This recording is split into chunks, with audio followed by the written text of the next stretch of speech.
Hirapan na sinubsublian namanin. Binabalikan niya yung kinuha niya kasi masarap daw.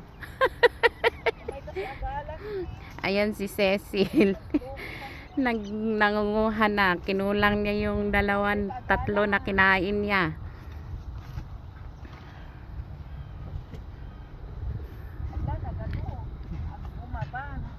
Ustunin tayo.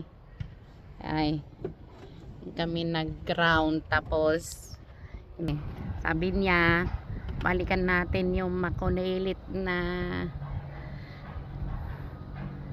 bunga. Ayan, malilit na pumila.